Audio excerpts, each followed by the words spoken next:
Are you ready to transform your pool into a stunning oasis? At Mainland Pool Service, they're a family-owned business committed to keeping your pool looking pristine all year round. They believe that pool care should be proactive, not reactive, which is why their skilled team handles everything from routine cleaning to complex issues with precision. They prioritize clear communication and personalized solutions to exceed your expectations. Join the Mainland Pool Service family today and experience the difference their expertise and dedication can bring to your relaxation retreat. Contact them now at mainlandpoolservice.com. Now that's the new edition way. I feel like there's another level we can take it to. What you think, Mike? 2 steps ahead of you, Slick. What's good, bro? What you doing, man? I'm in. Woman, you don't even know what I'm getting ready to ask you. Here's the vision. All 3 of us on the same stage every night. Gonna be crazy. No barriers, no separation. It'll be like 9 kings and a queen. The next level starts now. Tell me about being a rookie in the NBA. What has that been like so far? The coolest part is, having a class with you they're all rookies. So if you go to an NBA game, you kind of know a lot of the guys that are rookies there because you went through that process of draft workouts, playing against them in college and stuff. So I think it's cool to have that camaraderie. The Chris Vernon Show, live on weekdays at noon on YouTube at Grind City Media and the official Grind City Media app. Watching the Grizzlies is easy with FanDuel Sports Network. If you have cable or satellite, you're all set. Find us on your channel lineup. You can also use your TV provider login to watch games on the FanDuel Sports Network app. No cable or satellite? Subscribe directly to FanDuel Sports Network online. You can also watch on Prime Video by adding a FanDuel Sports Network subscription. Not sure where to start? Visit FanDuelSportsNetwork.com to learn more.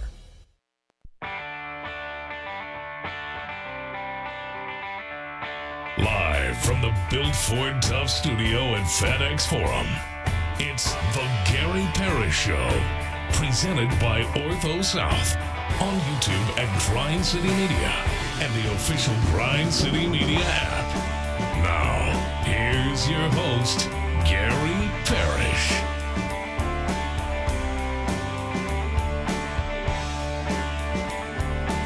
All right, I'm here. My name is Gary Parrish, speaking from the Built Ford Tough studio. We're in FedEx Forum, downtown Memphis. Bennett Doyle right there producing the program. Glad he's with me. Glad you're with me. Hope you're getting through the day best you can.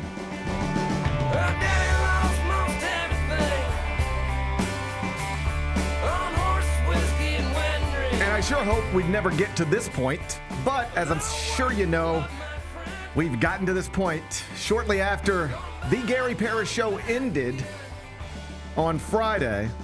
And just before the Chris Vernon Show started, ESPN's Shams Charania reported that the Grizzlies are open to listening to trade packages for any franchise that might be interested in moving Ja Morant out of the Grizzlies organization. So that's what we'll talk about here in the opening segment. First, though, quickly, let me set today's schedule for you. We finish this open. We'll take a break. Then we'll talk to Michael Eaves. He's going to join me just like he does every Monday. He'll be here right around 10:20. I'll talk about the Ja Morant situation with him, but also crazy weekend NFL playoffs. I'll touch on most of those games with Michael Eaves. He'll be here in the next segment. Finish talking to Michael Eaves, take another break, come back, do 5 more things you need to know, at which point we'll discuss 5 previously undiscussed stories. Among them, Penny Hardaway's Tigers lost at Florida Atlantic this weekend. Final score, FAU 89, Memphis 78. So the Tigers are now 7-8 on the season, down to 87th at Ken Palm. That's obviously depressing. We'll dive in about 40 minutes. Elsewhere in college basketball, Nebraska has emerged as the sport's best story. The Cornhuskers, they're now 16-0, ranked 4th in the top 25 and 1. I'll tell you what makes this an awesome story. We'll do that in just a bit. A woman in Jacksonville has gone viral for more or less consoling the Jaguars coach following Sunday's loss to the Bills. We'll play it for you a little later on the show. I'll get Bennett's thoughts on that. Ole Miss secured a commitment from a former Auburn quarterback this weekend, just a couple of days after the NCAA denied Trinidad Chambliss' waiver request for another season in Oxford. But Trinidad Chambliss has money, and with money you can buy lawyers, and his kind of money, he's got good ones, and they say we taking it to state court, try to get it in front of a judge, probably one that, says hotty toddy every once in a while. I'll update you on that situation. We'll do that a little later on in the show. And Nikki Glazer hosted the Golden Globes for the second time last night. Fun few hours of television on America's most watched network, the Network of Stars. Hamnet won. One battle after another won. On the TV side of things, Adolescence, The Studio, The Pit were big winners. We'll talk about the Golden Globes. We'll do it during a segment we call 5 More Things You Need to Know. Then we'll eventually do GP's Carryout, and we'll call it a day. So that's the rundown. We got a lot to get to. But obviously, I wanted to start with your Memphis Grizzlies, in part because Game 39 of a scheduled 82, it was played Sunday inside FedEx Forum. Here's the good news. Final score, Grizz 103, Nets 98. Yeah. Cedric Coward was great early. Cedric Coward was great late. Cedric Coward finished with 21 points. As you likely know or reasonably assume, Ja Morant, he watched the whole thing in street clothes from the bench. He was officially listed as out with a right calf contusion. You can believe that if you want to. Most folks don't seem to. Either way, the Grizzlies won without Ja Morant 2 days after ESPN's Shams Charania reported that the Grizz are suddenly open to listening to trade packages for the player everybody hoped would be the face of this franchise for a decade plus, but now it appears will not. So the Grizzlies' updated record, if you're keeping track, it's 17-22. That's good enough for alone in 10th in the West, 1.5 games behind the Blazers for 9th, 1.5 games ahead of the Clippers, who are in 11th. The record breaks down like this because you're going to start seeing this on graphics and stuff. The Grizzlies are 11-10 this season without Ja Morant and 6-12 with Ja Morant. They win more without him than they win with him, which is awesome considering they're usually without him for any number of reasons. You know, to be clear, that's not a take. That's just a fact. Like what I'm saying here are just facts. These are all just facts. Ja Morant is currently signed to a $197.2 million contract with the Grizzlies. Fact. But he watches more than he plays. Fact. And the Grizzlies this season win more often when he doesn't play than they do when he does. Fact. So per usual, the Grizzlies played without Ja Morant on Sunday. For 3 straight years now, that's mostly been the way it's been. He sits more than he plays. Sometimes he sits because of injuries. Sometimes he sits because of post-game outburst and or in-game outburst or sulk sessions. Sometimes he sits because of Instagram. Could be anything. And yes, sometimes he sits for confusing reasons, like when he's listed as questionable for a game on January 7th with a calf contusion, but has now been listed as out in every game since. Ja hasn't played since January 2nd. That's not unusual.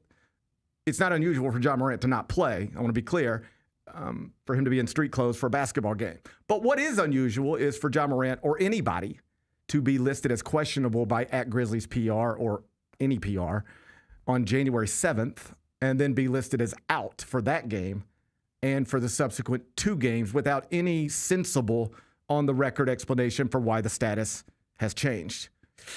Big man, let me stop here. Okay. A lot has happened since we last talked on Camera Friday. Most notably, again, Shams Charania reporting the Grizzlies are listening to trade offers for Ja Morant. I know my thoughts. Give me yours. My thoughts are that would, in my opinion, be a mistake. I think that this team should not move on from Ja Morant. Perfectly reasonable opinion to have. Tell me why. Well, because I think that he means a lot to this franchise. I think he means a lot to the fans of the franchise. I know that opinion is differing. I've seen a lot of different opinions on it. I don't think it's as one-sided as maybe it once was. But I do think that, I'm in that building yesterday, and it's nothing but 12 jerseys and Ja threes. Like, that's what I see everywhere I look. I think this is true. There was a time when if you would have ever suggested to Grizzlies fans the Grizzlies should move on from Ja Morant, it was almost a universal pushback. Yes. No way. I don't feel like that's true anymore. It might be still skewed in his favor. People would rather keep him. I think it is skewed in his favor. That's fair. I don't know, but I won't argue with you about it. I won't argue with you about it. But I know wherever that was, like, it used to be, would you like for the Grizzlies to move on from Ja Morant? And if this was yes and this was no, it was like all the way over here, no. Now it ain't all the way over here, no anymore. There are people who are like, this is exhausting. I'm tired of wondering if my favorite player is ever going to play. And when he does play, if he's going to be good, and if he is good, if he's even going to be happy. It's exhausting to go through years of that as a fan. And I'm just, if it's clear he doesn't want to be here anymore, and it seems pretty clear he doesn't like his situation in Memphis anymore, if that's where he is, then what are you really holding on to? That opinion is stronger today. From whatever percentage of Grizz fans, it's stronger today than it's ever been. Yeah, I mean, for me, and what I've continued to hold on to, it like, listen, I'm day one. Like, I've been a fan of this team since 2001. I'll be a fan of this team, whatever my situation is. I'm gonna be a fan of this team forever, right? But we, and this is just true, we have never had a player of this. I don't want to say he's the greatest Grizzly of all time, because I think that you can argue different things about that. But he is the biggest star we've ever had. There's no doubt about that. And again, this franchise has been here, what now, 25 seasons, over 25 seasons. Like it's a quarter of a century, and he's the biggest star that's ever wore that uniform. And that, for me, just that alone. And again, I'm a fan of the guy. Like, dude, I've got his bobbleheads in here. You know, I've got a pair of Ja 3s. Like, I am a Ja fan. I'm a fan first and foremost. I'm a fan of this team. And so, for me, and this is just my opinion, like, I would not want to move on from that, because I think that it's something that you should try to work through and make work out. Maybe it's too far gone, though. And I don't think that, like, listen, he obviously there's blame on his side, like, for why this is fractured. No one can argue that. No one can argue that. He might try. But that's fine. But he would be wrong. Yeah, I mean, I think he would be there too. needs to be some real look in the mirror moments for him, and there needed to be that for a while. Agreed. He might get what he wants if what he wants is to get out of here, but unless he has a real look in the mirror moment, this will be his story. Yeah, but again, just in my opinion, I think the best thing for the franchise would be to work it out and try to be awesome with Ja Morant. Again, just my opinion. I want to be clear. That has always been my opinion. And if there is a way for that to happen, I would love that. Like, do I think that's going to happen? No, because that report came out. If you want to think of this as a marriage between a franchise and a player in any sort of traditional way, if you told me there was a way to get into marriage counseling and make this marriage better, that's the best for everybody. That is the best thing for the Grizzlies. It is the best thing for Ja Morant.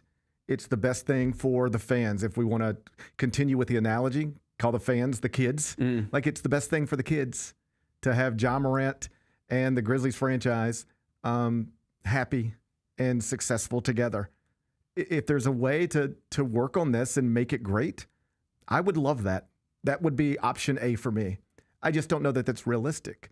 And it seems dumb to keep saying it. I've been saying it for years. And you always end up in the same places. And now it looks like it's reached a place, it quite clearly by definition has reached a place it's never reached before. Every other time this has ever come up, the Grizzlies would ignore reports or push back on them very publicly. And now, most people believe they're the source of the report based on the way it was written, that Ja's people and the Grizzlies front office were very aware that all sides that this was coming out, and this is where we are now for the first time ever. And like I said on Jess's show, I hoped that we would never get here. I got kids just like you got kids. They got Ja jerseys and Ja shoes, and my little guy, he could pick any number he wanted to for his basketball team this year. You know what number he picked? 12. It's the most popular number for basketball players in this area, and one of the most popular numbers for young basketball players all over this world. That's Ja Morant.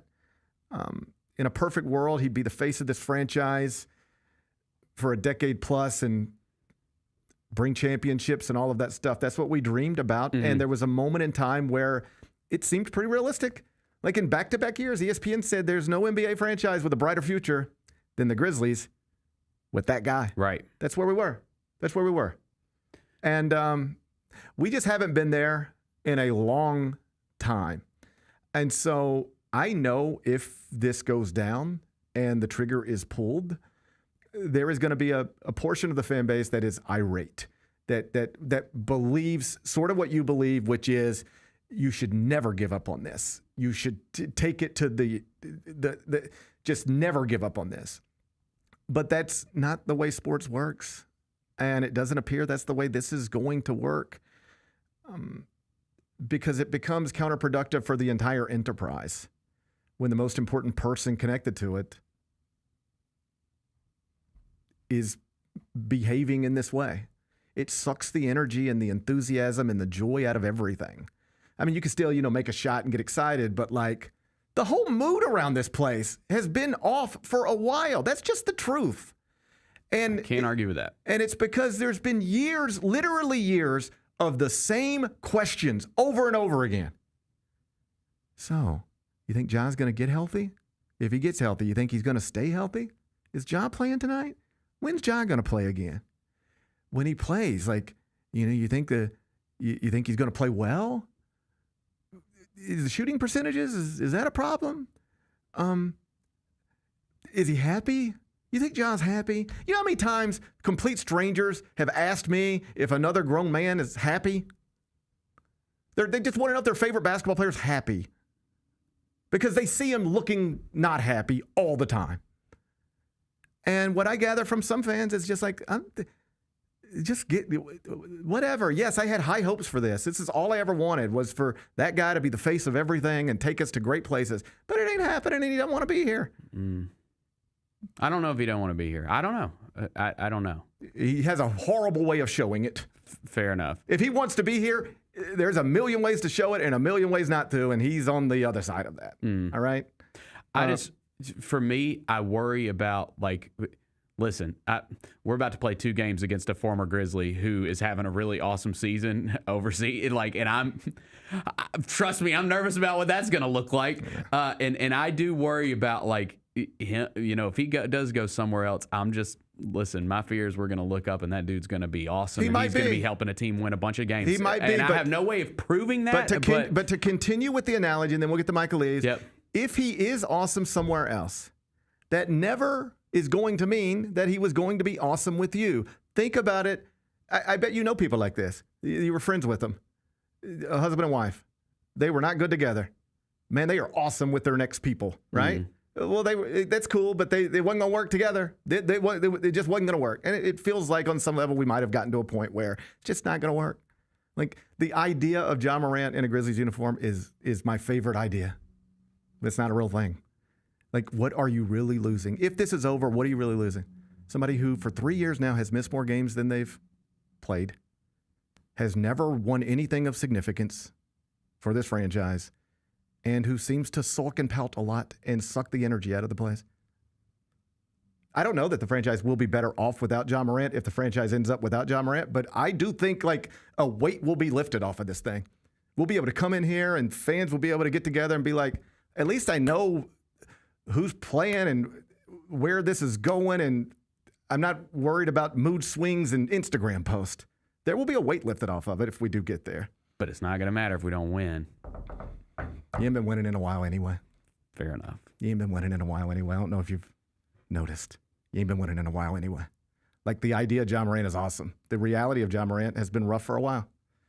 And the NBA is about to tell us that. You see the possible trade packages out there? I do. It is what it is. I'll ask Michael Eaves about it next. Sonic Radio. Welcome back to Sonic RNDIO. That spells radio with me, the CIO. This just in, the new Sonic $1.99 menu lets you build a crave-worthy meal for just $1.99 an item, whether that's a creamy shake, crispy tots, or a quarter-pound double cheeseburger. This just out. Ostriches. They're mean, not very cute, and in my opinion, way too big for a bird. Don't miss the Sonic Fun 99 menu. 5 items, always $1.99. Live free, eat Sonic. Tax not included. See menu for details. Let's face it, there's a lot of trash talk in basketball. But the great teams let their performance do the talking. Like Ford F-150 with Pro Power on board. A class-exclusive industry-first feature that turns your truck into a mobile generator and leaves the competition speechless. Ford F-150, official truck of the Grizzlies. Greatness starts here at your Mid-South Ford dealer. Class is full-size pickups under 8,500 pounds, GVWR. The Grizzlies are the one thing everyone in the family can agree on. So join us every Sunday this season for Sunday Family Fun Days. It's a steal at just $35 and includes a ticket to the game, a $10 food voucher, post-game free throws on the court, and a meet and greet with mascot Grizz. Space is limited, so grab your tickets now for this unique experience your family won't soon forget. Go to grizzlies.com/Sunday and have a fun day.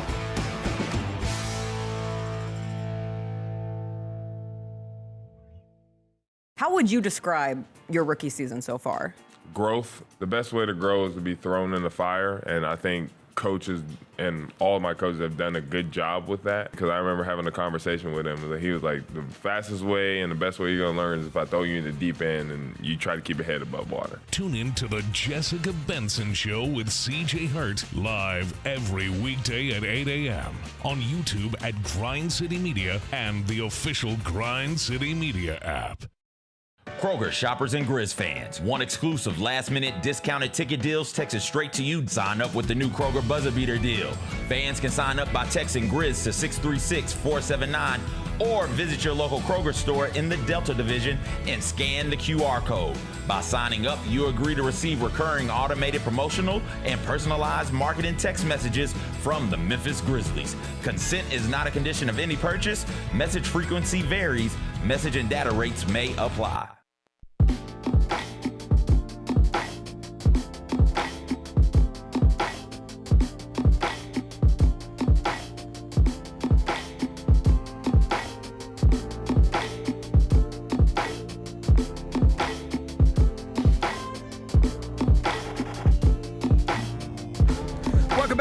Show presented by Ortho South. We're inside the Built Ford Tough studio, and on Mondays in the second segment, I'm joined by Michael Eaves, Sports Center host, ESPN. Michael Eaves, it's GP. How are you on this Monday? Good morning, brother. What's cracking? Oh man, there's always something around here. Let's start with the big story. There's always something somewhere, bro. There's always something somewhere. There's always something somewhere, but particularly here, connected to this franchise. I do want to get your thoughts. It was reported by your colleague Shams Charania on Friday afternoon that the Grizzlies are open to listening for trade packages for Ja Morant for the first time in franchise history. Your thoughts on just how we got here and what do you make of it? Well, look, either good or bad, Gary, ultimately everything runs its course. But that course obviously is specific to the parties involved. And for whatever reason now, the Grizzlies feel as if this is the best opportunity to probably move on for both parties and to have maybe a fresh start separately. Now, we all know how it got here. Ja was phenomenal coming out of Murray State, and the injection of energy and attention he gave that franchise, it's never experienced that before. He was set to be the face of the league. And then his behavior, most notably off the court, but some of it on the court as well, led him to be viewed differently. Multiple suspensions took away from the franchise investment in him and the support that the fans may have had for him, because him being out cost them maybe the trajectory of what their potential could have been, which is contending for an NBA championship. And then you have this animosity that grows between those two sides and others who may be attached to those two sides. And you eventually get to a situation where nobody wants to do this anymore. It's clear, if the Grizzlies are entertaining offers or open to it, that they've already had internal talks about it to say this is probably the best move for us, so let's listen. And then from Ja, the way he approaches the game now, some of the things he, does with the media would suggest that, he's ready for a separation and a divorce as well. And sometimes that's the best thing for both people. Like, I've been through a divorce, right? And we were cool before we got married, and we've been fairly cool after. But while we were married, eventually we realized that this ain't going to work out for either side. So let's just move on now before it gets worse. And that's sort of where Ja and the Grizzlies are. What would you say to Grizzlies fans? Because it's an interesting dynamic that I'm not ignorant to and that I don't reject. On one hand, I know there's a percentage of the fan base that says this has been exhausting, and never knowing when he's available, never knowing if he's happy, the pouting. It's just like they're ready to move on. They hope we'd never get to this day, but they're ready to move on. And then there's another segment of the fan base, and this might be the majority, I don't know, but they absolutely say things like, Ja Morant is my favorite player.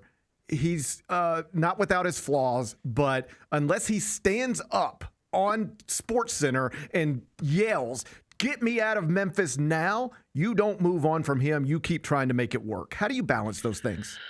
All right. So first of all, for a player to stand up and say, "I want out of here," is way more rare than people will realize. Right. What's more common is what's happening now, what happened with Kevin Garnett in Minneapolis several years ago, what happened, or quite honestly, what's happening with Giannis in Milwaukee now. There are conversations that go on that we don't hear, and no one wants to be out there publicly unless something egregious happened to them personally to say, "I want out of here." Right? That is very rare. But I would say this to Grizzlies fans, and I understand, like, if you are a fan of a team or a player, your emotions are invested in it, and you want to protect those emotions at all costs. And I totally get that. But what have you seen in your most recent history with Ja individually, with Ja collectively with the Grizzlies, that gives you hope that it's going to get better if he stays?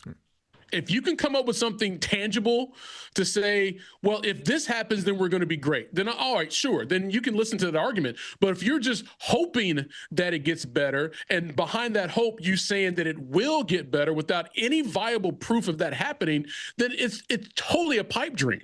It just is. But again, sometimes you have to move on because you don't know who. Let's say they trade Ja and they get somebody else, whether it's through a top draft pick or a young player that's on the brink of becoming great. What if he becomes your favorite player? Right. And you know what? You'll forget about Ja just like you did your ex-girlfriend. It happens all the time.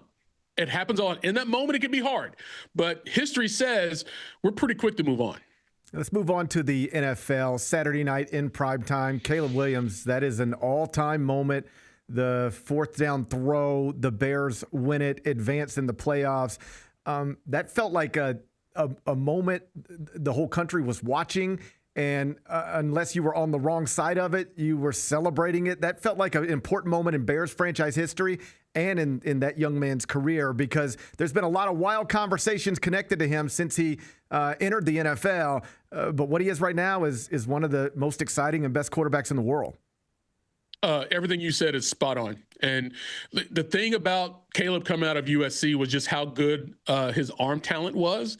And that was on full display in that game. But also composure under duress, right? It's one thing if you can make the throws physically, but do you have the emotional wherewithal to pull it off and execute it? Well, he clearly did. And he's been showing it this entire season. I mean, they're calling them the cardiac Bears, and for good reason, because they've been down multiple times and he's led them to game-winning drives, just like he did then. And here's the thing, in the absence of Patrick Mahomes and even Lamar Jackson to a degree, we really didn't have that from a quarterback position coming into these playoffs. But Caleb Williams stepped solely into that role and said, come ride with me. I'll show you some unbelievable stuff. And he did that. And, as you mentioned, the Bears franchise, it's been a long time since the 85 Bears team. Right.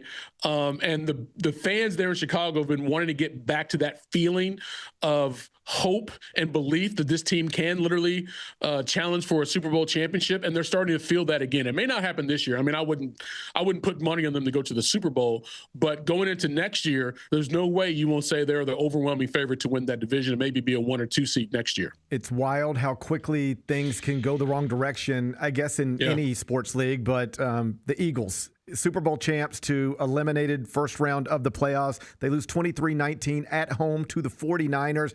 And now they got big coach questions, quarterback questions, A.J. Brown questions. How do you think this gets resolved? I think there'll be some people moving on. Yeah. You're probably going to get another offensive coordinator. And A.J. Brown may leave as well. But I don't think A.J. Brown is as much of the problem as a lot of people think it is. I think he is a reflection of the problem, quite honestly. Because how do you go from one of the best offenses in the league last year with a running back who almost broke the single season rushing record to him being a shell of himself the very next season? That made no sense, right? And A.J. Brown's contention usually was how poor the offense was going, which was the same thing that media analysts were saying and the fans were saying. But A.J. saying it or maybe displaying his frustration during the games and with Nick Sirianni made people look at him in a certain way, and you're not looking at what the real issue is. I'm not defending anything that A.J. Brown has done, but I understand what he was talking about because that's what we're talking about now, right? But if you believe as an organization that whatever that is not beneficial to the overall morale of the team, then yeah, you move on from A.J. Brown or Nick Sirianni, one of the two, right? But what really needs to be addressed is how this team, who looked so good last year offensively, could come back and be this team this year. That's more of a question for the front office than anything else. Bills 27, Jaguars 24. No Patrick Mahomes in these AFC playoffs. No Lamar Jackson, no Joe Burrow. This thing is kind of, at least theoretically, opened up for Josh Allen. And, buddy, they were like at risk of getting bounced yesterday. That was pretty dramatic. But I know this is true in the NCAA tournament. Coaches tell me this sometimes. Like, you look at most, the UConn team notwithstanding, you look at most teams run through a bracket, and there's one game in there where it's like, or at some point where, oh man, they almost got. And perhaps that was Buffalo's example of that yesterday, but they prevail and move on. Well, here's the thing. Josh Allen had never won a playoff game on the road, right? So that's a big deal, more than some people may give it credit for. That's a big deal. But he persevered, and when his team needed a touchdown, he led them to that touchdown. So that's what you expect from a player of his quality and his caliber. But you're right. Without Mahomes, without Burrow, without Lamar Jackson, this is the clearest path that Josh Allen has ever had to the Super Bowl. And maybe what's unfortunate for Bills fans is that they're not a higher seed as they expected coming into this season. But nonetheless, all those great quarterbacks are gone. So no matter who Josh Allen faces going forward or where that game is going to be played, obviously on the road for them, you're going to look at the two quarterbacks and you're say Josh Allen is the better quarterback. So the Bills should go out here and win this game, because if it comes down to the end, he's the guy that can get it done. If he doesn't get it done without those other guys, Gary, I'm sorry, that narrative is going to be placed squarely on the back of his jersey that he can't win the big one. And that's the same thing that's on the back of Lamar Jackson's jersey. Last thing on the NFL, Patriots 16, Chargers 3, low scoring affair last night. At Gillette Stadium, but now Mike Vrabel, 14-3, and then wins a playoff game. He's obviously the former Titans head coach. Did we just not know how good he is at this? Because they told him to get out of Nashville for a variety of reasons, and he flipped this thing in New England overnight. That's not a normal thing to do in the NFL. I was surprised when they let him go, quite honestly. I thought it wasn't coaching that was their issue. It was probably more overall roster construction. And here's the deal. Like, it is hard to keep a good roster year over year. It just is. And the organizations who do it perennially well, they're really good at talent evaluation to begin with, not just from the draft, but also acquiring players from other teams. And you have solid coaching that keeps guys on track for whatever your culture is.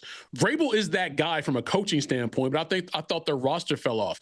So now you go to New England, where the belief was some of their draft picks over the last couple of years are really good, and they just needed a certain coach to run that particular locker room, and Mike Vrabel's clearly been that guy. But again, like, that game gave you no confidence necessarily that the Patriots are the best team in the AFC. It just didn't.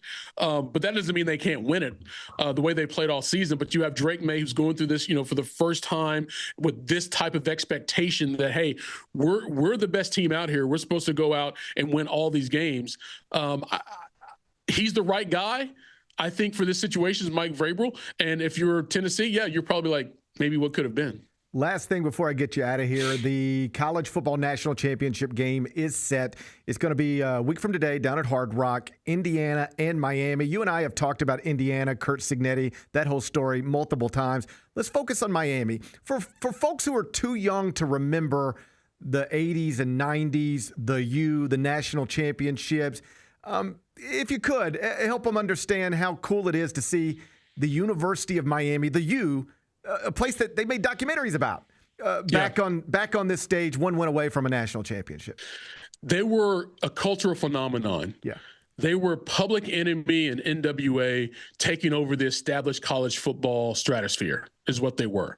And they were cool in the way they did it and unapologetic about their approach, right? So either you got down with it or you didn't. The younger generation loved it. Those from those, blue blood programs of college football, if you will, they hated it because of what they represented, not just in terms of, the look, the culture, but also the fact that they were not afraid of Notre Dame. They were not afraid of Penn State. They were not afraid of Nebraska. And they went out there and won those championships, and they did it with a flair that we probably haven't seen. They were sort of like the Fab Five coming to college basketball, but they actually won championships where those Wolverine squads did not. But it's been a while, and a lot of people forget about it because we go back to the last time they won a national championship, and that was 25 years ago. Yeah. But that team was maybe the greatest assessment of talent ever in college football history. That was ridiculous. And so for that reminder to come up out of this particular team and Mario Cristobal, who goes back to that lineage of great Miami squads, I think is great because I always think fans should be as educated as possible about the history of their sport. And sometimes, Gary, you need some type of connection to the past to bring that forward so people can realize just what the culture at a particular university is or a franchise. And we're getting that right now with the Hurricanes. Although I will say this, Michael Irvin, bruh, come on. He's older than me, Gary. And he's out there like he'd never been to a football game before. And he's taking belts to coolers and hyped up like he's still playing. Like, bruh, like, I don't know how he does it. I really don't know where he's getting the energy at that big age to be out there like that. Well, I mean, Twitter has a bunch of ideas about where he could be getting the energy, but I don't know if any of that's true. I'm not going there, bruh. He's had his battles. Who's going there? I'm not going there either. All right. Michael Eaves, that was good stuff. I appreciate you being here. Everybody make sure you follow him on X at Michael Eaves, watching him on SportsCenter. Thanks, buddy. All right, brother. I'll see you. Bye-bye. That's Michael Eaves from ESPN. National championship game a week from tonight, Indiana, Miami. I've loved the college football playoff. Oh, dude, it's awesome because, listen. You could never get this in previous eras. Like, we would play a whole season and nobody would say Miami and Indiana. Well, they might have said it with Indiana. But, you get the point. It was impossible to get this matchup in previous forms of college football or even the college football playoff. But because we have 12 teams, you get this, and it'll be – I don't know if the game will be great. Indiana might just smoke them because Indiana looks unstoppable. Yeah. But I like the idea of this ridiculous, bad program for decades, worst power conference program in football is now maybe the best. And this monster from the 80s, 90s has reemerged to try to, shake up the sport again. It's awesome. Yeah, I love it. I mean, because, and it's no disrespect to these programs, they've obviously built powerhouses, but dude, I had kind of lost a little bit of my love for college football because I was just okay, every year it's just going to be Georgia, Alabama, Ohio Clemson. State. Yeah, Clemson. It felt like it was Alabama, Clemson every year. It's going to be there. It's going to be them every year. So whatever. I like the variety of it. I like it too. I like seeing this, and it's been cool. Obviously Miami gets to this point by beating Ole Miss in a dramatic game, and it's fun. My wife has made friends with a lot of my coworkers from CBS because she'll come to New York or she'll go to the Final Four, and she's a people person, and so one of her friends, real life friends now, is a woman named Amy Salmonson, who's one of my producers at CBS Sports Network. She will produce tomorrow night when I'm in studio with me and Wally Zerbiak and Brent Stover and Roy Hibbert. So Amy's a Miami grad, and Kelly, of course, is an Ole Miss grad. Mm-hmm. So they had that little thing, and she's diehard, Amy is. And so she went to the national semifinal, and she had bought a plane ticket months ago to Miami for the national championship game. Dang, man. Just on the off chance that the Hurricanes would get there. And they're there, but have you seen ticket prices? Oh, I bet they're astronomical. It's like going to be the most expensive college football game of neutral site college football game of all time.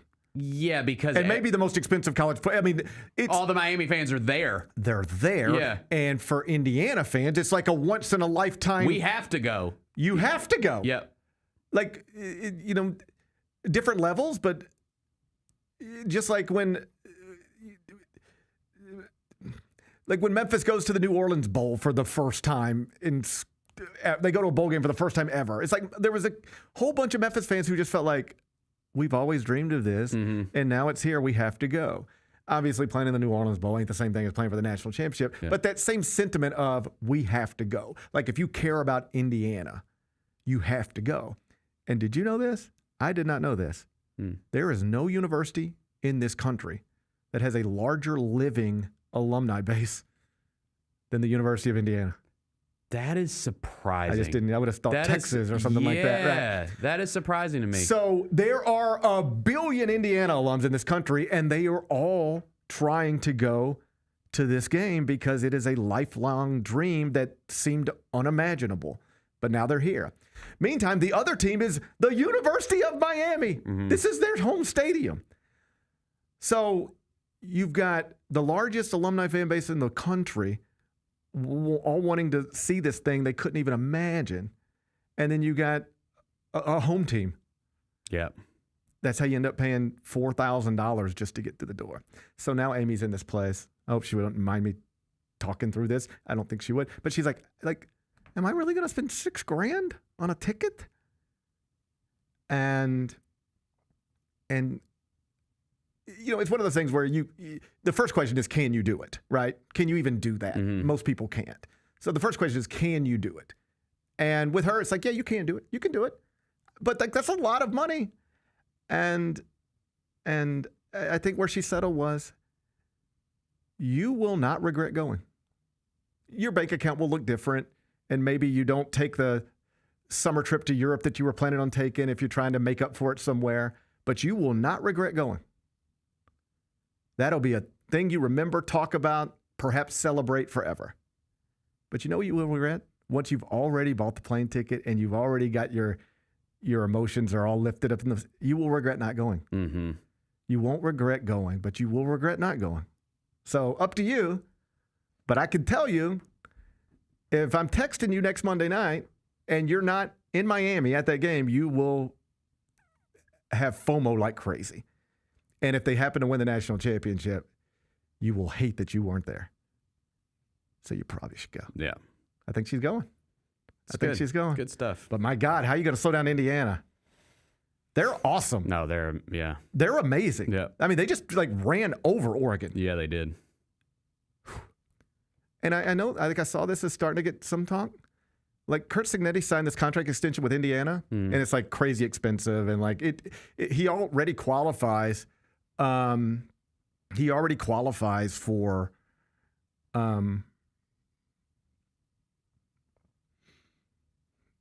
I just got a text message. It got me off. I was like, what's going on over there? It got me off track. He already qualifies Curt Cignetti for an automatic renegotiation of his contract. Like he's got to be one of the top, I think it's something like this, top 3 coaches in college football if he does something, and he's already done those things. So this contract is crazy, and everybody's like, well, I guess he's just Indiana's coach. Remember when Penn State moved on from James Franklin, it was like, oh, they'll go get Cignetti. Then he got this new deal done. Yeah. Well, now what people are saying is, why wouldn't an NFL team be kicking the tires on this thing? Just honestly trying to figure it out. Well, what is going on there?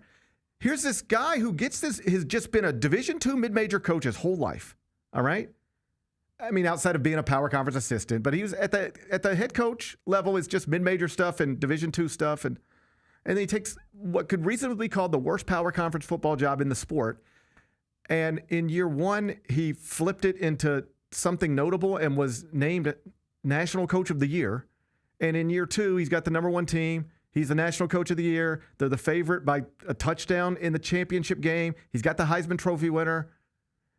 like, there's all these different metrics connected to football rosters, and it's like based on talent level. Like, Ohio State's going to rank really high. Texas is going to rank really high. Indiana's like way down the list. The talent on the roster does not suggest any of this should be possible. So what is going on there? If you're an NFL franchise, wouldn't you be going, I would at least want to talk to this guy or talk to the people around him or go there and spend a week? I need to understand how this is, because this is not normal. And it is possible. We are talking about the greatest football coach / mind on the planet. You would have never thought that about the Indiana football coach, but at some point when you are doing, it's a little bit like, this is how the Boston Celtics ended up hiring Brad Stevens. You know what they say? I mean, Brad was young, Kurt's old, but it was the same type of thing. If you're doing this at Butler, you're special, and we want you to come run our thing. That's how Brad Stevens ends up in Boston. And why wouldn't you, if you're an NFL franchise, look at Cignetti the exact same way? The similarity to Brad Stevens is this. You take a job where you are never supposed to do the things that you are doing, and you're doing them consistently in back-to-back years. That was Brad Stevens' story, and it's the Cignetti story. I'd be looking at it if I were in the NFL. Well, his quarterback's going number 1 to the Raiders, and they also need a head coach. Yeah. So, I mean, I don't know that anybody will look at it, but I would be. If I was an NFL owner and we had an opening right now, I would say get down to Miami and then get to Bloomington, and let's just let's see what's going on. Let's see if he has any interest. Let's see if we have any interest. I don't even know if we'd have any interest. But, like, from a distance, this is crazy what he's doing. And there's got to be some magic in there somewhere that we could maybe pick up on or just hire. Like, we could learn. I just want to know what makes this guy tick. And I personally have just been watching all these interviews with him. He's an interesting guy, like really interesting guy. And there's something different with him. I don't know exactly how to pinpoint it, but he's uniquely talented. And Indiana's lucky to have him. But at some point, the NFL is going to have to at the very least, kick the tires and see. We come back, turn our attention to Penny Hardaway's Tigers. Bad weekend. Lost at FAU, fall back below 500. And you got national college basketball podcasters out there, them fellas over at the Field of 68. They're once again wondering, is it at the end of the season going to be time for Memphis and Penny Hardaway to have a hard conversation? We'll get into that next. Gary Parrish Show, presented by Ortho South. Grizzlies fans, dunks, dimes, and no-looks are great on TV, but nothing compares to catching them IRL. And that starts with buying tickets at Ticketmaster, the official ticket marketplace of the Memphis Grizzlies and the NBA. Ticketmaster gets you to the game so you can catch every highlight in person. From seeing your favorite Grizzly stars up close to hearing the squeak of the sneakers on the hardwood. Put that jersey collection to use and get tickets at Ticketmaster. There's no better brag than saying you saw it live. See you courtside, Memphis. Grizzlies fans know it's the team that gives you the edge. Big River Steel does too. And much like the Grizzlies have recruited legendary talent, we want you to be part of our team. Are you ready to be part of something legendary? Then visit www.bigriversteel.com. That's www.bigriversteel.com.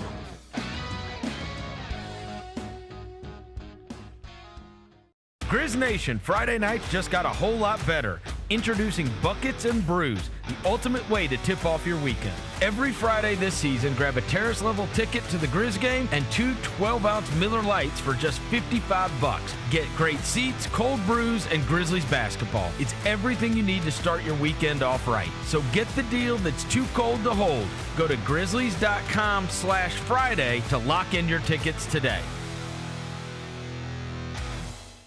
Grizz Nation gets set for tip-off 1 hour before every Grizzlies home game with the warm-up show. Get the latest news, notes, and analysis live from courtside at FedEx Forum. Who's going to be the tougher team that rebounds and prevents second-chance opportunities? Join me, Lang Whitaker, along with Michael Wallace, Jessica Benson, and other personalities from Grind City Media, Memphis, and around the NBA. 1 hour before every home game, live at Grind City Media on X, YouTube, and the official Grind City Media mobile app. Nate Bargatze. Look, I say a lot of dumb stuff. I try to keep it in front of large groups. Seems to go better that way. Big Dome Eyes World Tour. When you say something dumb one-on-one, it's a lot for that person. I'll say it, then I can just feel that they feel the weight of my life on their shoulders. Tickets and info at NateBargatze.com. Don't miss the Big Dumb Eyes World Tour. Nate Bargatze.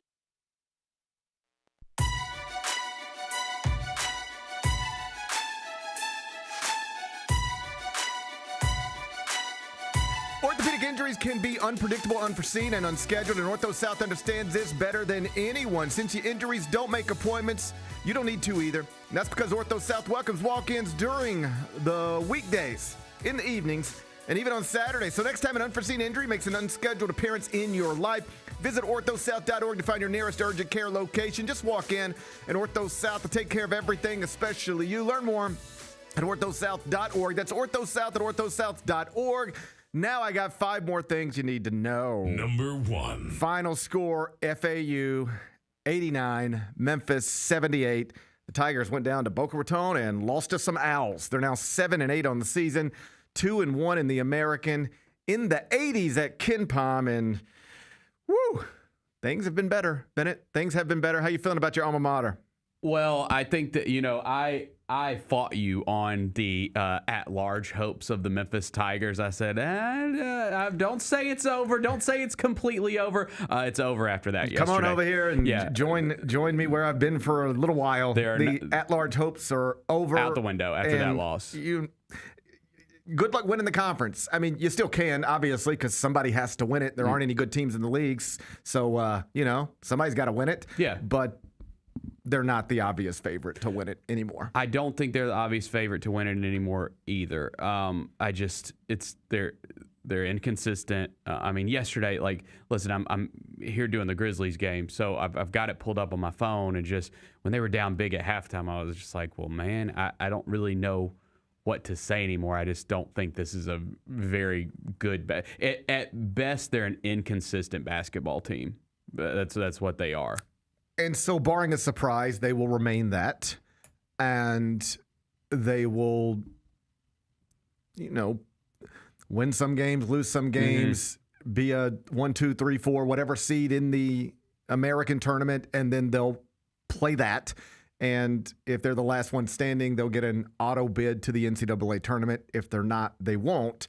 Either way, if they are somehow in the NCAA tournament, it's going to be something like a 12 seed, 13 seed, which makes it unlikely that you would win a game. So at this point, barring a surprise, even if the Tigers make the NCAA tournament, which is far from safe, in fact, I would argue it's more unlikely than it is likely to happen for a variety of reasons. Even if they get to the tournament, they will be seeded in a way that makes them an underdog, a sizable underdog in the round of 64, meaning barring a surprise, we're going to complete 8 years of Penny Hardaway with just one NCAA tournament win. And like we've talked about for years, relative to any sort of normal Memphis historical standard, that is well below average. And so it's becoming increasingly clear that there's going to be some tough conversations at the end of the season, barring something that seems unlikely at this point. So I was with Jess earlier, and we got into a conversation about what that looks like. And I do think there's a way to divorce the marriage between the University of Memphis and Penny Hardaway that's pretty clean if you get to a point where you need to do that. I want to be clear. I hope we never get to that point, but it feels unavoidable. There's a disconnect between the city and the program. People don't go to the games. The actual on-the-record reason for removing Tubby Smith after 2 years was this program has to generate more revenue than it's generating under Tubby Smith because there's a disconnect between the fan base and the program. We can't allow this to continue. At one point, Penny Hardaway was the solution to that problem. Now he's the problem. There's a disconnect. He's the head coach, but the fans don't care anymore. They used to, but they don't anymore. And so if you get to a point where at the end of this season, let me be clear, nobody wants this, but it does feel like we're tracking in that direction. You would agree with that, wouldn't you? I don't know if I would agree with that completely. I mean, I think that I think that the program is having a bad season. I think that the program, let's be clear, is having a bad 8-year run. That's the truth. I don't know if it's all bad though. It ain't good. It hasn't been. It hasn't been to the standard of what historically meant. I completely agree with your point. If it would have been done, if these 8 years would have been done by Josh Pastner, you would have fired him or paid him real money to go take the Georgia Tech job.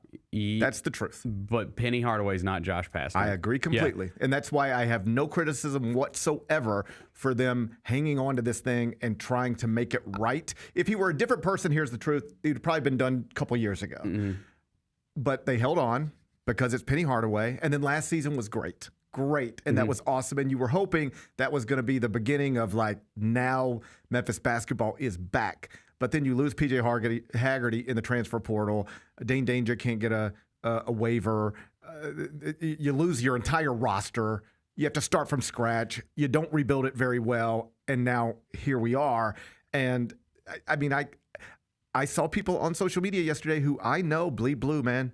They love this stuff, and they don't care anymore. No, and that's a real problem. That might have to be addressed. That is a problem. I completely agree with that. It is concerning. The attendance, all of that is that's concerning. I completely agree. If I was looking for something to have hope about, I mean, listen, you've said this before, and they bought a bad roster this year. Mm-hmm. They just did.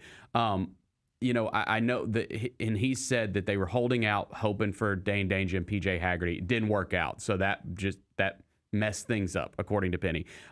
If I was looking for something to hope for in the future, it does appear that there's some local talent that seems interested in the Memphis or fans of the Memphis basketball program. So maybe that is something that could happen this offseason. And then what can you do now at Memphis in the transfer portal? What is this what you can do? Because I think it can be better than this, because I think that he got a bunch of guys that I don't know how many of them care that much about losing. If I'm being completely honest. That's a fair observation. And can you go and get a group of guys like you did last year that are from winning situations, that know how to win in college basketball? I can tell you other coaches do emphasize that. I remember talking to Greg Gard, the Wisconsin coach at Big Ten Media Day. They pulled off the upset of the weekend, this weekend, by the way. 18.5-point underdogs beat Michigan at Michigan. But they signed Nick Boyd out of the transfer portal, who was on the Florida Atlantic Final Four team, and who then who also won or was on the San Diego State Final Four team. He played at San Diego State and Florida Atlantic. Mm-hmm. He's just been a part of nothing but winning. Yeah. And I asked Greg Gard, I said, does that matter to you? He said, yes. That's why we took him. We didn't take him because he's the best at this. He's a winner. He cares about winning. He led Wisconsin to a win on Saturday and was popping his jersey. He'd been at Wisconsin 3 months, Yeah. He's popping his jersey. It was actually a funny visual. And Dusty May, his old coach at FAU, is coming over to give him a hug. And he's popping his jersey yeah. And then he sees Dusty and he's oh, coach. He gives him a hug. It was sort of sweet. But yeah, that matters. Dan Hurley talks about it all the time in recruiting. What do you look for? The stuff, I look for people who play hard. I look for people who care about winning more than anything else. I look for people who I've never seen be a bad teammate, who I've never seen pout when they don't get shots. I look for that stuff. And then, talent, It helps if they're 6'7" with a 7'2" wingspan. But that stuff is where that stuff matters. If I see a bad teammate, I don't want that in my program. So, yeah, perhaps there's a way, if we do a year 9, to, reevaluate what should matter and what shouldn't. All the things that you would do at the end of a bad season if you were trying to make the next one better with the same coach. Maybe there's a way to do that. But certainly there's a sentiment out there. It exists. Whether we actually get there or not, there is a sentiment out there. Rob Doster and Jeff Goodman are talking about it on a national college basketball podcast. Is it time for Penny and Memphis to separate? And one of those is a notorious hater, but that's fine. It's fine. I'm just saying, you want to know the truth? There are people on the Memphis campus who are wondering if it's time to separate. There are big-time boosters who are wondering if it's time to separate. These are real things that are going on right now. And if we do get to that point, I would prefer not to. But if we do get to that point, I do think there's a clean way to do it. And you just, if you're Penny, you just stand up and you just say, and I mentioned this with Jessica earlier, whether all this is true or not, it's an easy thing to sell to make, if this is a divorce, the cleanest one you could have under these circumstances. You just stand up and say, hey, man, when I was over at East High School and I got the opportunity to be the head coach at the University of Memphis, it was a dream come true. And it has been the joy of my life. But, man, this job is not the job that I took. And I don't know that I want to spend my days buying players from all over the country out of a transfer portal and then trying to make them into a basketball team at a time where my league has deteriorated so much that it's hard to even keep my good players here or get new good ones to come. The job has changed. When I took it, I recruited the best high school players in the country. I had 2 number 1 recruiting classes. At a time when high school players is how you built college basketball programs, that's the way I wanted to do it. That's what I wanted to do. Don't ever forget how I got into coaching. It was working with middle school kids. I wanted to work with kids and bring them to campus and develop them, and that's just not the sport anymore. Now it's buying people I don't even know. I'm not sitting in high school gyms or living rooms. I'm buying players from all over the country who probably flamed out at another power conference program. And it's just not what I ever thought this job would be. And so I'm going to find a better way to spend my days. And I think it's time for somebody else to lead this program. And you're going to still see me sitting courtside in Tiger Blue, rooting like crazy for my alma mater. This place will always be special. But I don't know that I want to be the men's basketball coach anymore. And that's why I'm stepping down and going to look forward to allowing somebody else to try to guide this program that I care about deeply through these waters that I never envisioned driving through. Something like that? Sure. I'm just not ready to go there. I mean, I think this, I keep going back to, I just think he got a bad team this year. I do. I know, and but this ain't his first bad team. That's the other thing. Like, people act like it's been 7 great years and, oh man, he got a bad team this year. It's based on any sort of historical standard, well below average. Yeah. But a lot of, I would say that to the other ones that they were disappointing teams. They weren't bad teams. This is a bad team. This is his worst team. By KenPom database and all that stuff, this is his worst team. They are right now 87th at KenPom, and he has never had a team finish lower than 76. So by definition, this is his worst team. But he has had bad teams, or at least underachieving teams, or disappointing teams, or, I mean, the numbers are the numbers. Mm-hmm. It's 3 NCAA tournaments in 7 years, so miss it more often than make it, and only 1 win through 7 years. And barring a surprise, it will remain at 1 win through 8 years. That is well below any sort of normal historical standard. It just is. Yeah. I mean, I think the number one most important thing facing this program right now is getting the excitement back. That is the biggest thing. There was a time, and then we'll move on. There was a time where he was clearly the guy to do it, and now I don't know that he is. And that's tough. That's tough. Number 2. Elsewhere in college basketball, and we'll be quick on this, Nebraska stayed undefeated. And I only bring this up not because you care about Nebraska, but because it's like developing into the somewhat equivalent of the Indiana football story. It is interesting. Like, in the 90s, Indiana basketball, a monster. Indiana football, an embarrassment. Nebraska football, a monster. Nebraska basketball, an embarrassment. Now, Indiana football is playing for a national championship, and Nebraska basketball is 16-0 overall, 5-0 in the Big Ten, after being picked 14th in the preseason Big Ten poll. They're 16-0. I've moved them into the top 5 of the top 25 and won. And what's interesting about this, not just because it's a team that was supposed to be bad is good, they are quite literally the only power conference program in college basketball that has never won a game in the NCAA tournament. All the Big 12 schools, all the Big 10 schools, all the ACC schools, all the SEC schools, all the Big East schools. Take all of them. Mm-hmm. The only one that's never won a game in the tournament is Nebraska. I just want it to be acknowledged that I was on this bandwagon a long time ago. Because you saw them. I'm a part of this. And they had the biggest collection of fans in FedEx Forum, not even close. Yeah, I think that's true. Yeah. And you want to know why? Because those fans, first off, they show up for everything. Football, volleyball. Right. It's crazy. They pack it all out. They pack it all out. But they wanted to witness history. It was like, their trip to Memphis for the NCAA tournament 2 years ago was a lot like Tiger football fans going to New Orleans for the bowl game when it was the first bowl game in forever. It was like, man, I want to witness history. I want to say I'm at this thing. And they all came to Memphis, and then they lost.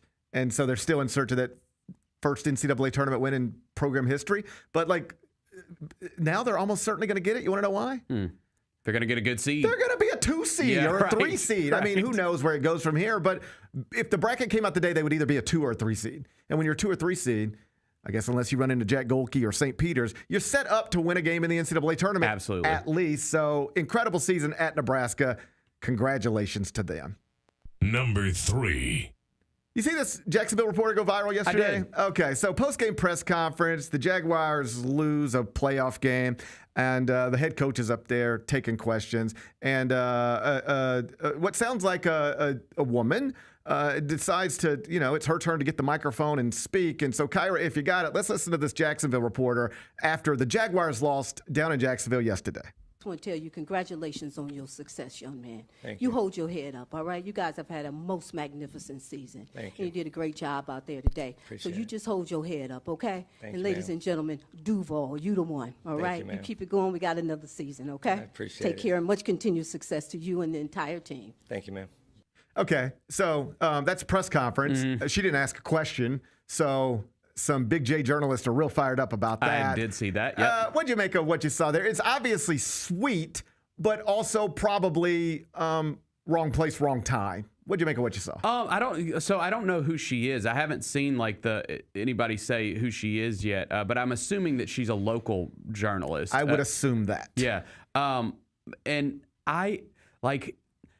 so I've seen people arguing different ways. One thing that I would say is I do think that the local beat writers, journalists, they have to be objective, but they are covering these teams every day more than anybody else is. Like, I think deep down, they all hope that these teams win because it's good for them. People care about what they're writing. Of course, and the perception of that has changed dramatically since I got into this business. When I became a journalist, I was proud of being a University of Memphis grad, but when I became the University of Memphis beat writer, I took all that stuff off my car. Like the license plate thing that says U of M Tigers, alum, go. Yeah, whatever. I got you. I took all that stuff off my car because I just didn't feel like we'd go to a festival and Kelly'd have Aiden in a Memphis shirt, and I'd be like, can't do that. Or even worse, she's an Ole Miss grad. She'd put Aiden in an Ole Miss shirt, and I'd be like, you can't do that because this is going to end up on a message board somewhere. Yeah, I saw right. Gary Parrish's kid in an Ole Miss shirt. Like that was something people would like. Yeah. Now my kids could go in Ole Miss You shirt. wouldn't care about that at all now. No, Right. not at all. I don't care. And I think broadly speaking, people don't care about that as much. But boy, they were fired up about this woman yesterday. They were. Here's the truth. Here's the truth. First off, it's just she was trying to be sweet, and on a human level, I don't think there's enough of trying to make people feel good about themselves going on these days. Seems like most people just want to make people feel worse than they already do. And so on a human level, I thought it was sweet. It is a sweet, it sounded like, I'm making assumptions here, sounded like an older woman. And on some human level, that was just sweet. She just saw a man who had just gone through a professional shortcoming and was like, I'll take this opportunity on microphone to try to make him feel better, cheer him up a little bit. On some level, it's sweet. It was also totally that's not the place to do that. That's not what that's supposed to be for. And I've been in press conferences where, hey, I've got a deadline and a job to do, and we don't have time for this nonsense. This is not what you're supposed to be doing. But okay, so if I'd have been in the room as a beat writer, I would have probably been frustrated by her. I'd have probably said both these things. That was sweet, but what are you doing? This is not the place for Just that. say it to him after the press conference. That's right. Or text him or whatever. Yeah, I got it. However you do it. But here's what I think I'm smart enough to know. You don't want to be the journalist on social media jumping on Twitter and bitching about this woman because you just look elitist. You just look silly. Who cares? Because here's the comeback, bro. Relax. Who cares? All right. Whether you should care or not, whether you're right or not, that woman didn't even ask a question. Yeah. It's not even like it wasn't a good question or it was an inappropriate question. It wasn't even a question. It was a pep talk. Yep. Even if you're right, that should not happen in a press conference setting, nobody cares. Yeah, that's right. When you tweet it, the average fan just doesn't care. When you tweet it, people are just going to go, "Shut up, nerd." Correct. Right? Yes, I saw a lot of that. Yes. So just stay out of it. So that should not have happened. But at its core, it's just a woman trying to be sweet. Mm-hmm. And it should not have happened in that setting. But if you're popping off if you're really fired up and irritated about it on a Sunday afternoon, you probably need therapy as badly as I do. Yes. Number 4. So Ole Miss got a new quarterback. He was a former Auburn quarterback. But the plan down in Oxford is for Trinidad Chambliss to still play QB for the Rebels next season. His waiver was denied Friday, I think right after we got out of here. A lot of stuff happened Friday right after we got out of here. His waiver was declined, but now they're taking it to court. And so we'll see. And part of the argument is, first off, he's got deals in place right now for $6 million. It could be worth up to $6 million. Who are you to say he can't play? They want to pay him. He wants to do it. How are you legally in position to say he can't play? Let's go put it in front of a judge, and let's do it in the state of Mississippi.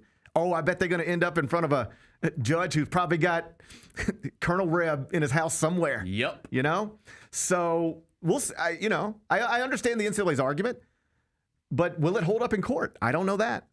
And for Trinidad, the argument is there was a year of football where he did not play after medically redshirting.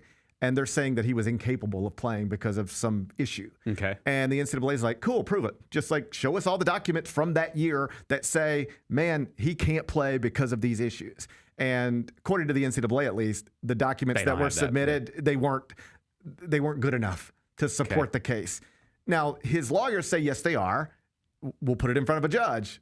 So we'll see. But we're going back to courtrooms in the state of Mississippi. The Trinidad Chambliss era, the NCAA wants it to be over. But they're going to fight. Number 5. Golden Globes were last night. CBS, America's Most Watched Network of Stars. Did you watch them? Of course I did. I did, I love this show. I love the Golden Globes. Yeah. Nikki Glaser was great. You think Nikki Glaser was great? She's really hilarious. She's terrific. I like her a lot. I think everybody likes Nikki Glaser. So she was terrific. I thought everybody in the crowd, they mostly took their jokes well. Yes. Leo took his jokes well. Yep. I did think she made a point. I thought the whole setup with that was good. Where she was like... she made the cliched Leonardo DiCaprio dates young girls, young women. We should be specific. Oh, yes, young women. Young women. Yes. Leonardo DiCaprio dates young women. And so she made the cliched, everybody does it, Leo joke. And then she said, hey, I know that was cheap. I know that's cheap. But bro, we don't know anything else about you. we know your dating history. We know you're a climate activist. And that's really it. Do an interview, man. Yeah, we don't know anything else about you. We don't know what you like, what you don't like. And so I thought that was all good. She was great. And then... I told you Adolescence was going to rack up. Oh, it did. It got everything that it was nominated for the most part. I told you that. Yeah. Vernon came in here one day. I don't usually get my TV recommendations from Vernon. He came in one day. This show was and awesome. He was like, I saw on TikTok that they say this is the best show ever. Yeah. And I was like, we'll try it. And we watched it. And it moves you. Yeah, it's great. It grabs you and moves you and sits with you. Especially if you have kids. If you have kids, because, man... Here's the thing. That's what it shows. I don't want to ruin the story, but that's the young boy who was phenomenal and the dad who was great. But this is just a normal boy who has mom and dad and everything should be normal. He lives in what looks like a normal home and everything looks like it's normal. But that family was susceptible to this thing that happened just like any of us could be. It's scary in that way. The studio did well. Yep. One battle after another, and Hamnet won the big film awards. And so I think some people, like Sinners, really didn't get... Yeah, I was kind of surprised that, frankly, I was surprised that Hamnet won over Sinners just because Golden Globes, they typically do tend to award stuff that's a little more mainstream sometimes. They do also do a lot of international stuff. The Globes obviously known for that. And you saw that with, with The Secret Agent winning a bunch of stuff last night. But... I think Hamnet was really good. I haven't seen it yet. I want to see it. It is heavy. Okay, good. Yes. I want to see it.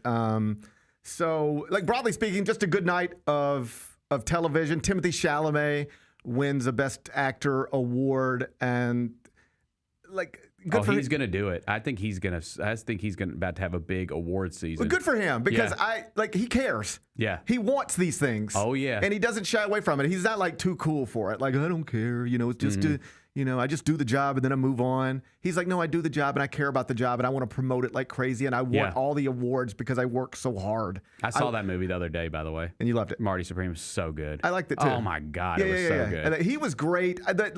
There was a moment, if I'm being honest, where I'm like, all right, why did I care about the story of this man? Like, what's actually that interesting about this story of this man? I know there's more to it than that. There was a point of me where like the story was a little whatever, but he was terrific. Yep. And the movie was fun and easy and all that stuff. And so I like that he won because I know how much he wants to win, and that I like people who aren't too cool. I agree. Who's just like, yeah, I'm working hard. I'm having a blast and I want everything that comes with it. I'm not too cool for this. I want these things. So he was great. Fun night of television. Yep. Nikki Glazer will probably, I would assume, get year 3 next year. Be back. GP's Carryout. How are you able to release and have an instrumental song become a huge deal? And I forget who the disc jockey was, but he put the wrong side on. He put the Green Onions by mistake and played the B side instead of the A side. No! And that's when the change happened. These people started to call the station and say, play that song again. The Chris Vernon Show, live on weekdays at noon on YouTube at Grind City Media and the official Grind City Media app. The long goodbye begins. A very special evening with Journey. Final Frontier Tour.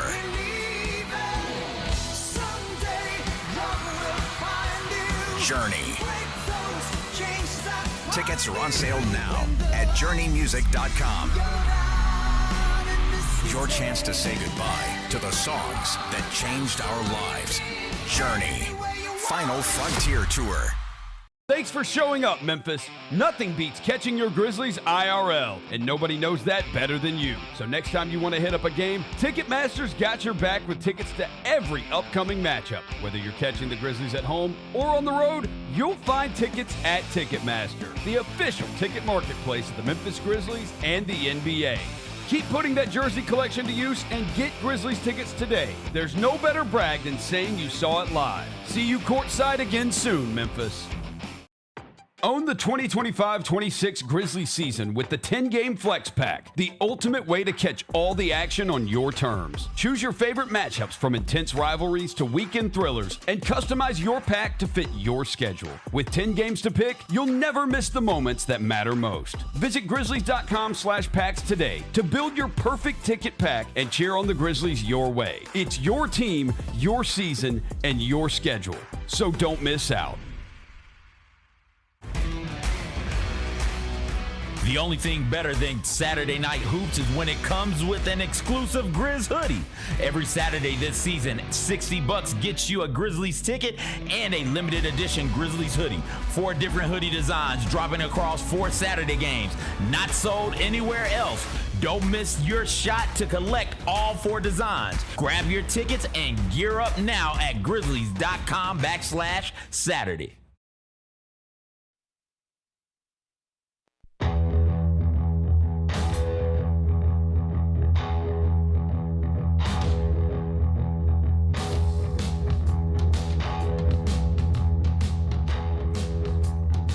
Welcome back. Gary Parrish Show, presented by Ortho South. We're inside the Built for Tough studio. Let's wrap this up with GP's Carryout.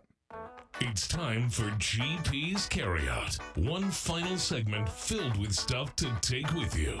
It's not everything you need to know, but it's most of it.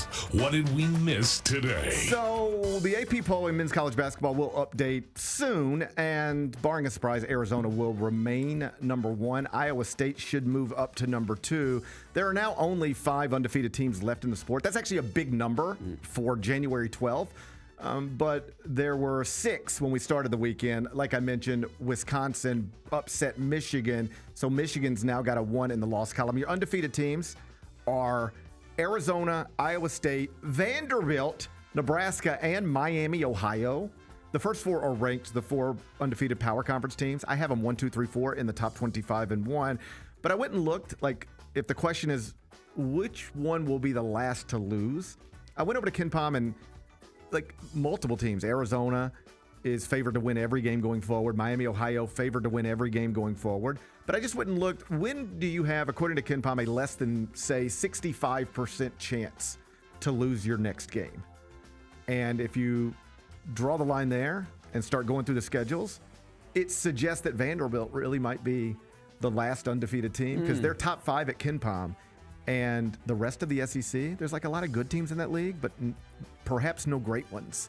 And so Vanderbilt's going to be favored in every game going forward, and is going to be favored pretty significantly in most games going forward for a while. So the Commodores, I think Nebraska is the biggest story of the sport. Vanderbilt right there with them, picked 11th preseason SEC poll, still undefeated and projected to win the league outright on January 12, 2026. What's today's biggest game? Are you ready for some football? Oh, I absolutely am. A Monday night Let's party. go. It's another playoff game. Texans and Steelers, 7:15 ESPN. We're doing it at Acrisure Stadium in Pittsburgh. Houston -3 on the road. Totals 38.5. How you going to act? I think I'm going to, it pains me because I can't stand them, but I think I'm going to take the Texans here. I think that defense is just one of the best, if not the best in football, and I think they can get this done on the road. You telling me I'm going to watch Aaron Rodgers' final game tonight in a hotel room? Yeah, I just think the Texans are better than the Steelers are. You know, they had to win that final game of the season to even get in the playoffs, so I just think, but they are playing well. They are playing well. This is a fun game. I'm excited about this one, but I'll go Texans. All right. Houston -3, 7:15 kick. It's on ABC or ESPN. What are we watching on TV? I almost caught up on Landman season 2. You don't dabble. I haven't dabbled yet. You don't dabble with Landman. Respect to Billy Bob, but I haven't watched it yet. I love Billy Bob Thornton. Yeah, he's great. He is great. Like, he is so perfect as this character. Like, I got a buddy who's a contractor, and he was like, every job you go to, there's a character exactly like Billy Bob Thornton's character. Like, I know 50 of those guys. Every site has a guy like that. He's terrific. Season 2, like, this isn't a show that, like, wins the awards and stuff. No, I haven't. Yeah, for whatever reason. But it's one of the Taylor Sheridan shows. I haven't watched any other shows that he does. What else does he do? Yellowstone. Okay, all of those, right? And but I do watch this one. I don't know why I even started watching it. I think because I like Billy Bob Thornton. Yeah.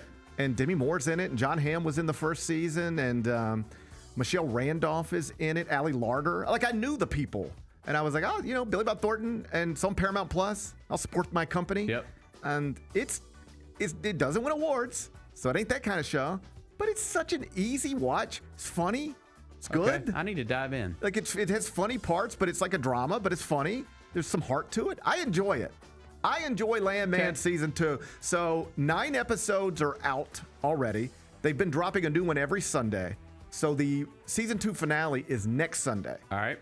You have an opportunity to get caught up on Landman all week long, and then we can all watch the season 2 finale together next Sunday and talk about it on Monday. Landman season 2 streaming right now, Paramount Plus. What's the best thing we've read? I think Jeff Calkins, recently retired Jeff Calkins from radio, he had a nice column, dailymemphian.com, on what could be. I saw him yesterday. He was capital J journalist yesterday in that arena. I saw him. Yeah. Oh, yeah. He had a nice recorder in his hand. Oh, yeah. I know it. He had a nice column, dailymemphian.com, about what could have been, perhaps, just maybe, the last time Ja Morant sits on the Grizzlies bench inside FedEx Forum. So if you haven't read that yet, you can find it, dailymemphian.com. What's on tap for tomorrow? Well, tomorrow will be Tuesday. We will look back at Steelers, Texans. We'll keep an eye on any possible NBA trade developments. You know, sounds like we're going to be doing that for a little bit. Probably so. Or at least until we get there. Should be a fun show. Looking forward to it already. Enjoy the rest of your day. I'll try to enjoy mine. We're going to meet back here tomorrow at 10. Till then, be careful, be kind, be good. Rep your hood.